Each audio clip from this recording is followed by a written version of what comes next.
There have been some unbelievable indie rock albums in 2024, and since we're close to the end of the year, we thought we'd give our top 3. Tim, do you want to jump into things? Can do. So to start off with, let's just talk about an absolutely phenomenal album that dropped this year, and that is Romance by Fontaines DC.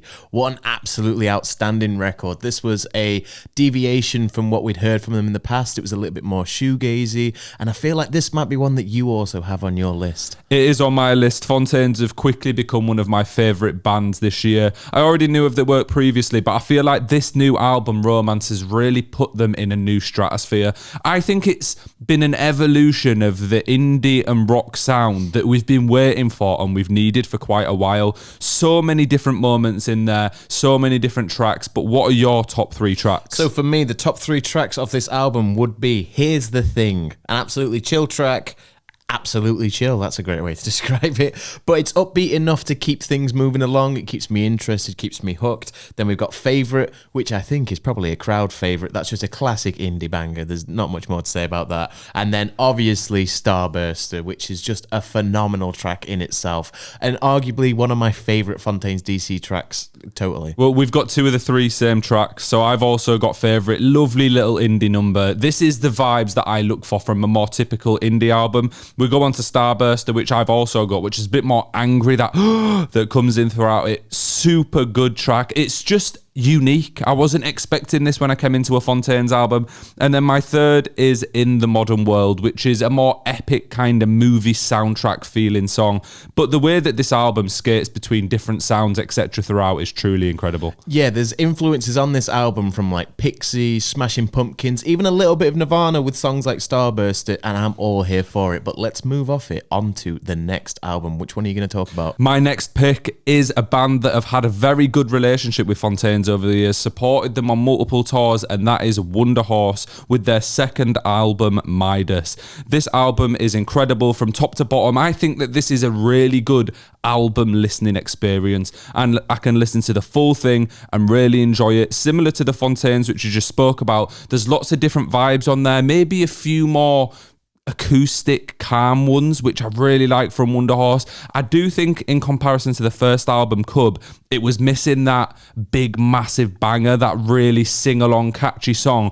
But I do think it was them in their purest form, really exploring the kind of art style and music style that they wanted to go for. And there were plenty of tracks that I loved. So for me with Midas, I would have hit my top 3 list, but something about it just missed the mark for me. From albums that we've heard in the past, I mean, Cub by Wunderhorse is an absolutely phenomenal album. And for me, Midas just missed out on that kind of feel that they used to have. They moved away from the previous sound, which Fontaines did, but I feel like Fontaines did it in a better way. But what were your favourite tracks off of Midas? So my favourite tracks were July, really heavy one, by far the angriest song on the album. Think that this is Jacob's screeching vocals in the purest form. This is a great track. 2nd is Cathedrals, which is kind of more a rock song, do you know what I mean? It's not like indie vibes, little guitar riffs. It's slightly heavier but still just great throughout. And then 3rd is Superman, which is a lot more calm but builds up to some grand moments and is genuinely one of my favourite songs of the year. The way that it kind of builds up to that, again, it's not a screeching vocal, but the high pitch, like Superman, I just love it. Am I right in thinking that Superman was one of the singles that came out for this album? No. It wasn't? No. I remember everybody just quoting the Superman comment in all of their posts and everything, so I wasn't sure if that No, was it one just of those. caught on very quickly. Yeah. There were a few tracks, and to be fair, that's what I mean about Midas. I say there was no standout bangers, but it was very hard to pick a top 3. You've got Arizona, which was incredible, really good track. Well, let's move on to the next album of mine, which I'm going to come with, Swim Deep, There's a Big Star Outside. Now, I think this is a severely underrated band and a severely underrated album. This is a band that we managed to speak to earlier this year. Absolutely lovely chaps, like 10 out of 10. If you've never listened to Swim Deep before, go and listen to them because they're fantastic. Yeah, their latest album is calm indie vibes personified. It is perfect in many ways. It's one you can just put on and relax, whether you're working, whether you're doing something chill. It's not one you want to jump around to, but it is just great music in an album. There was a good amount of tracks on this album as well that hit my playlist, which is always telling of a good album. And there's not been many indie albums this year that have really done that for me. And one other thing about Swim Deep is that their live show show is really, really good. They sound a lot like the studio version of their songs. And speaking of songs, these are my top 3 tracks from the album. So we've got Very Heaven, which I absolutely adore. It's got massive elbow vibes in it, and it just, something about that track, it's fantastic. Then we've got Big Star, which is easy listening. It's a proper sway track. There's an amazing hook and chorus in that. And then we've got How Many Love Songs Have Died in Vegas, which is the most popular track from the album for good reason. It's the intro track to the album. It's simple, but it's not too simple, just easy throughout. Yeah, I love Swim Deep. I love this album, and I really hope they get a bit more recognition. So if you are listening and you've not listened to them, go check them out. And also hit like and subscribe if you're a big music fan, because we've done top 3 rap albums, top 3 pop punk albums, and much more. So hit those buttons. But my next album, my last pick for the best indie albums of 2024 is Vampire Weekend, Only God Was Above Us. Let me just interject and say that's on my list too. I think listening to this earlier in the year made me go, oh, Vampire Weekend? Yeah. Because it felt like when I was growing up, they had so many huge albums and so many huge tracks, especially for an American band that broke very quickly in England. I'd not heard too much from them, but one thing I really liked about this latest project was it felt quite experimental and unique throughout the entire thing. There was a few tracks where it was more pure indie vibes, but there was a lot of different sounds, different styles, choir vocals, just lots going on. It felt like they'd managed to fit their entire discography into 10 songs, but none of it was...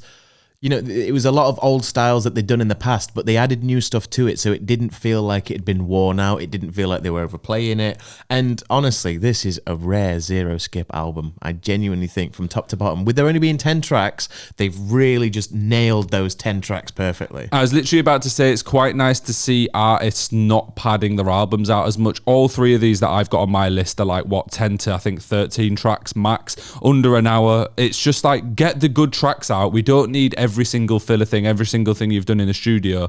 Very cohesive piece of work. But Tim, what are your favourite tracks from Only God Was Above Us? So we've got Capricorn, great track. Something about it really resonates with me. I can't quite put my finger on what that is, but I really enjoy it. And I'm a Capricorn myself, so maybe that's what it is. Who knows? Star signs and all that shit. Prep School and all that shit. Prep School Gangsters. Already loved the track based on its name. I'm a big fan, and I'm also a big hater of track names. So if there's a good one, I love it. If there's a bad one, not a great fan.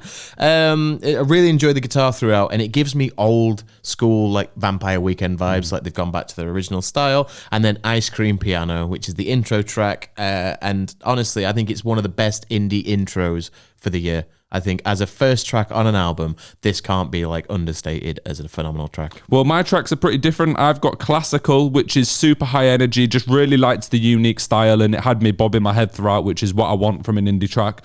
Next up, I've got Mary Boone. I hope I'm saying that correctly. Again, this felt epic. The choir vocals coming in and out, building up in moments. Fantastic song. And my last is also Prep School Gangsters. I thought this was pure indie vibes, and what I kind of expected coming into the album, done well, but there was a lot more than that there. But shall we rank our top 3 indie albums of 2024, Tim? Give the people our number 1 spot. I'll let you go first. My top indie rock albums for 2024. In at number 3, we've got Fontaines DC with Romance, which is an absolutely phenomenal album. They've gone in a new direction, and I'm all here for it. At number 2, we've got Swim Deep with There's a Big Star Outside, a criminally underrated album by an underrated artist. I implore everybody to go and check this out. And in at number 1 as the best indie rock album of 2024 is Vampire Weekend, Only God Was Above Us. Well, I'm up next. My top 3 indie rock albums of 2024. In at third is Wunderhorse with Midas, one of my favourite bands, one of the most exciting bands around at the minute. A fantastic album listening experience with some unbelievable different vibes throughout. Second is Vampire Weekend, legends of the indie rock game, return with a great album, unique sound, unique moments throughout the entire thing, as well as some classic indie bangers. And in at number 1 is Fontaines DC Romance. This has been one of my favourite indie rock albums probably of the last decade. I've listened to it countless times. Unreal stuff from the boys. Love to see it. We've enjoyed these albums, and if you enjoyed this video, don't forget to like and subscribe. We've done all sorts of videos as mentioned earlier, so just check it out, go on the channel and have a look around. Peace.